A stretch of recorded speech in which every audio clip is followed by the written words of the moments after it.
गिद्ध जो मुर्दार खाने वाला बंदा उससे भी नीचे गिर जाता। जब वो हराम हलाल की तमीज खो बैठे कि माल आना चाहिए, फिर कहीं से भी आए, फिर लालच के अंदर किसी को डबल करने के लिए केवा खाने में चला जाए। जिस काम से अल्लाह ने मना किया, नफ्स वाला गिद्ध वहां ले गया, मेहनत से कमाए थे, अब वो दाव पे लगा दिए। ऐसा दाव पे लगाया जो अल्लाह ने उसको दिया था। वो पैसा की राह में भी खर्च हो सकता था, लेकिन उसने जाके शैतान के नाम पे लगाया। जुआ क्या है? शैतान के नाम पर पैसे लगाना। अल्लाह कह रहा है मुझे तो मैं 10 गुना बढ़ा के वापस दूंगा। और अशरफुल मखलूकात फिर मुस्लिम अल्लाह की तिजारत को माज़ अल्लाह एक तरफ करके उसके दुश्मन के साथ तिजारत करता है, जहाँ घाटा ही घाटा है। यहाँ से जो अब ये नफ्स के मुतालिक जो पिछले कई दरसों से हफ्तों से दर्स चल रहा है, तो न अभी आप और मज़ीद इंशाल्लाह भी आप तो एक लंबी लिस्ट है नफ्स के, आप देखें नफ्स के मामलात कितने सख्त हैं और हमने इसको इतना हल्का लिया हुआ है। हम जानते ही नहीं इस बारे में कि हम जिस तरह गिद्ध को समझते हैं कि वो मुर्दार खाता है। गिद्ध हमसे शायद कहता होगा कि मेरी तो तबीयत में ही बनाया है ना, मेरी तबीयत मेरी फितरत में रखा गया है मुर्दार खाना। तुझे तो मशरूफुल मखलूकात बनाया है ना, मुझसे घिन खा रहा है, मुझसे घिन खा रहा है। जैसे हमने भी कहा उसकी शक्ल बड़ी अजीब गरीब, आपको घिन आएगी उसको देख के और उसको रग़बत के साथ वो हराम खा रहा होता है। तो गिद्ध हमसे मुखातिब को कह सकता है कि मुझे देखकर घिन खाने वाले, तो मैं तो बनाया ऐसा गया हूं, लेकिन तू तो अशरफुल मखलूकात है। अल्लाह ताला तुझे तेरे बारे में कह रहा है कि हमने बड़े एहसन तरीके से इसको तख्लीक किया है, नोक पलक से दुरुस्त करके बनाया, बड़ा खूबसूरत बनाया है। तो तू फिर मेरा वाला काम क्यों कर रहा है? ये हराम खाना, गंद खाना, ये तो मेरी तबीयत के अंदर है, ये मेरी ग़िज़ा है, तेरी ग़िज़ा तो नहीं है। तो तू इंसान हो के मेरा काम, जब इंसान हो के बंदा गिद्ध वाला काम करे तो फरमाया ना कि फिर चौपाए से भी और इस तरह गिद्ध जो मुर्दार खाने वाला बंदा उससे भी नीचे गिर जाता है। जब वो हराम हलाल की तमीज़ खो बैठे कि माल आना चाहिए, फिर कहीं से भी आए, फिर लालच के अंदर कि 4 पैसे लेने के लिए, पैसे को डबल करने के लिए फिर वो क्या करे, कहीं केवा खाने में चला जाए। केवा खाने उमूमन वहाँ पे क्या होता है, वो इसी काम के लिए बने होते हैं। वहाँ जब साहब वहाँ सारे किस्से बैठे होते हैं, वहाँ कोई शर्म नहीं आती किसी को देख के। वो एक सेंटर होता है उनका, वो वहाँ जाके क्या नाम है इसका, वो उस काम से जिस काम से अल्लाह ने मना किया, नफ्स की पैरवी करते हुए वो गिद्ध उन्हें ले गया वहाँ पे, नफ्स वाला गिद्ध वहाँ ले गया और वहाँ जाके उन्होंने अपनी जो मेहनत से कमाए पैसे कमाए थे, वहाँ 4 दोस्तों के अंदर बैठ के उन्होंने पैसे अब वो दाव पे लगा दिए। वो पैसा दाव पे लगाया जो अल्लाह ने उसको दिया था। वो पैसा उसका किसी नेक काम में, अल्लाह की राह में भी खर्च हो सकता था, लेकिन उसने जाके शैतान के नाम पे लगाया। सट्टा क्या है? जुआ क्या है? शैतान के नाम पर पैसे लगाना। अल्लाह कह रहा है मुझे तो मैं 10 गुना बढ़ा के वापस दूंगा, मुझसे तिजारत करो। और अशरफुल मखलूकात और फिर मुस्लिम वो अल्लाह की तिजारत को माज़ अल्लाह एक तरफ करके नहीं, वो उसके दुश्मन के साथ तिजारत करता है, जहाँ घाटा ही घाटा है।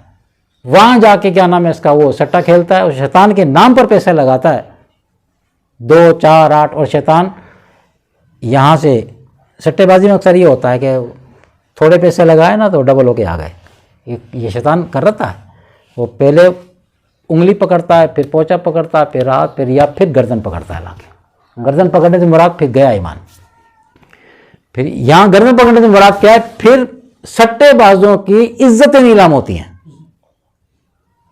ये फकीर ऐसे लोगों से वाकिफ है जिन्होंने अपनी बीवियां गिरवी रख दी सट्टेबाजी के चक्कर में। एक नौजवान था, उसने हमसे पूछा कि वो मैं थोड़ी सी इजाज़त मिल सकती है, यानी इजाज़त से मुराद क्या है कि वो शरीयत में इजाज़त के, मैं हालांकि अल्लाह का शुक्र है वो बरसर रोज़गार था, साफ़ सुथरी नौकरी थी, रिज़्क़ हलाल कमा रहा था, लेकिन जब गैदरिंग थी ना, गैदरिंग सोबत असर करती हैं, तो गैदरिंग वाले ही खेला करते थे, उसके हम उम्र जो थे। अब वो शुरू 10 रुपये से होता था, वो सट्टा जो होता था वो शुरू 10 रुपये से होता था। तो हमसे कहने लगा कि सही थोड़ी बहुत गुंजाइश। मैंने किस बारे में? कहने लगे वो अच्छा वो उसको सट्टा नहीं बोलते, वो क्या कहते हैं उसको, नहीं आंकड़ा भी नहीं, कुछ और नाम दिया हुआ है, बड़ा फैंसी नाम दिया हुआ है उसको, ताकि वो सट्टा ही ना लगे अपने आप को। जैसे बैंक वाले उसको सूद को क्या कहते हैं, इंटरेस्ट। हाँ, इंटरेस्ट। आपको लफ्ज़ सूद नहीं बोलेंगे, बैंक आपको इंटरेस्ट देगा। अब ये प्रॉफिट है, फिर उसको प्रॉफिट का नाम दे दिया। था वो सूद मगर प्रॉफिट कह के आपको, आप भी मुतमईन, अपने आप को धोखा, प्रॉफिट है। सूद बोलेंगे तो सूद के बारे में तो कुरान और हदीस गवाह हैं, सख्त किस्म के अल्फाज हैं, बड़ी सख्त वईदें हैं सूद वाले के लिए। तो उसने कहा कि थोड़ी बहुत इजाज़त में किस काम में, कहना वो साथी वो नंबर खेलते हैं ना, तो उसमें मैंने क्या नंबर से मुराद तो सट्टा है। कहला नहीं मैं ज़्यादा नहीं लगाऊंगा, 10 रुपये लगाऊंगा खाली। मैं कहा आप 10 रुपये लगाओ या 1 रुपया लगाओ, अगर आपका ये डूब गया ना तो शायद आप दोबारा नहीं जाओ उस तरफ, लेकिन अगर इसके 10 के 20 आ गए ना आप फिर जाओगे। कहला नहीं मेरा आपसे वादा है। तो हमसे वादा करके इजाज़त थोड़ी मिल जाएगी तुम्हारे को, शरीयत हमारी थोड़ी है कोई, इसमें कतई इजाज़त नहीं है इसकी। और हमने उसको मिसाल दी कि अल्लाह तुम्हें पाक और साफ रिजिक दे रहा है, दूध की तरह तुम्हारा रिजिक है, रिजिक हलाल है, मेहनत कर कर रहे हो, पसीना निकाल रहे हो, अपना रिजिक हलाल कमा रहे हो। ये दूध जैसी रिजिक में, पाक रिजिक में तुम क्यों गंगी डाल रहे हो? फिर ऐसी मिसाल दी हमने कहा चलो एक दूध का बर्तन है, 1 मन दूध है, 1 मन दूध के अंदर एक पेशाब का कतरा तुम्हारी आंखों के सामने चला जाए, उस दूध में से फिर तुम्हें कोई निकाल के दे, पियोगे उसको? नहीं। क्यों? क्या 1 मन दूध था, पेशाब का कतरा तो एक ही था ना, एक कतरे से क्या होता है? कहला तो था तो पेशाब ना, यही बात है। आपको जो परवरदिगार आलम रिज़िक दिया है वो ऐसा ही साफ सुथरा दूध है, मगर वो जो आप 10 रुपये है ना वो कतरा ही है, क्योंकि अल्लाह को नापसंद है। पेशाब का कतरा आपका या किसी भी जानवर का, इंसान का पेशाब है, वो गिर गया उसके अंदर तो आप नहीं पियोगे उसको, अब मन दूध फेंक दोगे, आँख से देख लोगे, नहीं करोगे काम। क्या ज़रूरत पड़ी आपको कि फिर आप वो दोस्तों कहने में आके यार थोड़ा लगा दे 10 रुपये, अगर नुकसान भी होगा तो 10 रुपये का तो होगा। ये शैतान और नफ्स इस तरह बहलाते हैं, फुसलाते, 10 रुपये का नुकसान तो होगा, क्या होगा। अब वो उस वक्त 10 रुपये तक काफ़ी से पहले की बात है, अब तो 500 का नोट यूँ है, 500 की खैर है यार, जाएंगे तो 500 ही जाएंगे ना, 200 जाएंगे, क्या होगा। और कहने लग गया तो शैतान करता यही हरकतें, वो ये करवाता है कि पहले उसको लगवाता है, आएगा डबल होके आएगा, आते फिर आखिरकार फिर नौबत पहुंच जाती है वहाँ तक जहाँ तक नहीं पहुँचनी चाहिए, और नौबत तो जाएगी। जब अल्लाह से दुश्मनी लिए तो फिर ठीक है, पहला फिर ठीक करो, दौड़ो, यहाँ कहाँ तक दौड़ोगे, फिर दौड़ो। फिर बंदा समझता है कि यार मैं तो खेल रहा हूँ, आप नहीं खेलते, नफ्स और शैतान आपसे खेलते हैं। आप क्या फुटबॉल बनाएंगे उनको, उन्होंने आपको फुटबॉल बनाया हुआ है। उस मरकज से हटे और फिर कहते पत्ता जब दरख्त पे लगा होता है जब तक वो अपनी जगह पे रहता है, दरख्त से टूटने के बाद फिर कभी हवाएं पत्ते को उधर लेके उड़ती हैं, कभी उधर लेके उड़ती है, उसकी ताकत उसका दरख्त होता है। तो बंदे की ताकत जो उसका रब है, रब से अगर मुंह फेरेगा, रब से ताल्लुक तोड़ेगा, तो फिर नफ्स और शैतान उसको वो फुटबॉल बनाएंगे कि उसे एहसास भी नहीं रहेगा कि मैं कोई गुनाह का काम कर रहा हूं। वो गुनाह करने पर ऐसा सरकश हो जाएगा। और अब उसके फिर पसे पर्दा होगा क्या कि पसे पर्दे उसके मामला बिगड़ना शुरू होंगे ना। अब ये भी एहसास नहीं होने देंगे उसको, यह तो सबके साथ चल रहा है, कारोबार में कोई नुकसान, ये सबके साथ हो, मेरे साथ क्या, औरों के साथ भी हो रहा है। वो तो 5 वक्त का नमाज उसके साथ भी हो गया, वो 5 वक्त का जो नमाजी है उसके साथ अगर नुकसान हुआ तो उसकी आजमाइश है भाई, उसकी आजमाइश है, उसका इम्तिहान है। और आपने अगर खुदा को नाराज करके वो काम किया है तो आप पर खुदा का कहर नाज़िल हो गया। ये आपको आजमाइश में और कहर में, इम्तिहान में फ़र्क करना होगा। हम अल्लाह की नाराज़गी को भी आजमाइश समझ बैठे कि हमारा इम्तिहान तो अपने प्यारों का लेता है, अपने रास्ते पे चलने वालों का इम्तिहान लेता है। उस पर अमाना सदकना कहते हैं, अल्लाह तेरा शुक्र है। लेकिन जब उससे दुश्मनी मोल ले ली, उसके दुश्मनों के साथ दोस्ती करी, अब जो बात वो आजमाइश नहीं होगी, वो इम्तिहान नहीं होगा, वो तो उसकी नाराज़गी के असरात आएंगे, बीमारी की सूरत में आएंगे, कर्ज पे कर्ज चढ़ेगा, अदायगी की कोई सूरत नहीं निकलती नजर नहीं आएगी। आप एक कर्ज देने के लिए 2 कर्ज और लोगे और वो बढ़ता चला जाएगा। आखिरकार हमने ऐसे बंदे देखे जिन्होंने आखिरकार कर्ज की अदायगी ना कर सकने की बिना पे खुदकुशियां कर ली। ये एंड हो गया।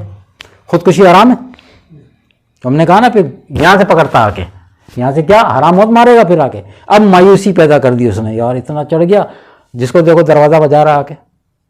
ये शुरू कहाँ से हुआ था, ये उंगली पकड़ी थी उसने यहाँ से 10 रुपये से या 200 रुपये से या 500 रुपये से, और मामलात उसकी ज़िंदगी के नहज पे आके ख़त्म हो रहे हैं कि फिर वो अपने आप को अब दुनिया से जा रहा है और जाते हुए भी रब को नाराज़ करके जा रहा है कि फिर हराम मौत मुंह से लग रही है। और खुदकुशी कौन करता है, जो अल्लाह से मायूस होता है। खुदकुशी का दूसरा नाम अल्लाह से मायूसी है। खुदकुशी का दूसरा नाम अल्लाह, और मायूसी क्या है, हुज़ूर ने फरमाया खुदा से मायूसी ये कुफर है। उसका खात्मा कुफर पे हुआ कि नहीं हुआ, कहाँ से बात शुरू हुई थी, कहाँ जाके ख़त्म हुई। तो शैतान तो आपके ईमान का दुश्मन है, आपकी दौलतों का दुश्मन नहीं है। वो दौलत से उसे क्या लेना देना, ये लेकिन ये उसके रास्ते हैं, ये उसके ज़राए हैं। असल टारगेट जो है वो आपका ईमान है, जो अल्लाह ने फ्री हमें दौलत दी है। असल दौलत ईमान है ना, असल दौलत तो ईमान है। उसी के सौदे हमने, अफसोस की बात है, किसके साथ कर लिए, दिया उसने, ईमान उसने दिया और सौदे कर दिए उसके दुश्मन के साथ। ये फिर भी उसकी मेहरबानी है कि हमें संभलने के मौके देता है। फिर मेहरबानी, रोज़ाना सुबह में हम सोने के बाद तो पता नहीं रात ही मर जाए, लेकिन अगर सुबह उठ गए तो फिर मौका है, नहीं सुबह समझ लो मौका है। अगर सुबह आँख खुल गई है ना, समझ लो मौका मिल गया है, अब भी तौबा कर ले। लेकिन फिर वही वो बड़े छोटे बड़े खबीज़ जो है ना, जो नफ्स सोचा, वो फिर उसको थपकिया देते हैं। ओके खैर है, आज बड़ा गेम खेलेंगे, आज गड़ी इससे बड़ी शर्त लगाएंगे। तो ये नफ्स के जो मामलात हैं बहुत ही ख़तरनाक किस्म के हैं, इनको समझने की ज़रूरत है। अगर नहीं समझेंगे तो फिर से दुआएं मांगने से, अल्लाह ईमान पे मौत दे, ईमान पे मौत दे, दुश्मनी शैतान के साथ, ईमान की सलामती की दुआएं अल्लाह के साथ, ये खुदा के साथ मुनाफ़क़त, यही है ना। और क्या होगा, खुदा के साथ नहीं, हम अपने साथ मुनाफ़क़त कर रहे हैं। उसको क्या धोखा देंगे, मुनाफ़िक माना मुनाफिक धोखा देता है। मुनाफिक जो होता है वो धोखा देता है, तो अल्लाह को कौन धोखा दे सकता है। तो अल्लाह को धोखा देने मुनाफ़क़त नहीं, मुनाफ़क़त फिर हम अपने ही साथ कर रहे हैं। अल्लाह क्या नुकसान करेंगे, हम अपना नुकसान किया। एंड आएगा, ठीक है, वो जो मैंने तुम्हें दौलत दी थी, फ्री दी थी, ईमान की दौलत, तो उसे अपने हाथों से लुटाएगा, लुटा दी तूने, ठीक है। अब तुझे मौत भी हराम मौत मरेगा। कल क़यामत जब उठेगा ना, तो मुजरिम की ऐसे से खड़ा होगा, आ जाओ अब ले अपने वो नफ्स और शैतान को, तेरी गवाही, तेरे सपोर्ट कर दे, तुझे बचा लें आके। या उन दोस्तों को ले आओ जिनकी गैदरिंग में तुमने मेरी नाफरमानी करी, मैंने तुम्हें रिज़्क़ हलाल दिया, साफ़ सुथरा रिज़्क़ दिया, तुम्हें हाथ दिए, तुमने इन हाथों से कमाया, इन हाथों से तुमने कमाया। पिछले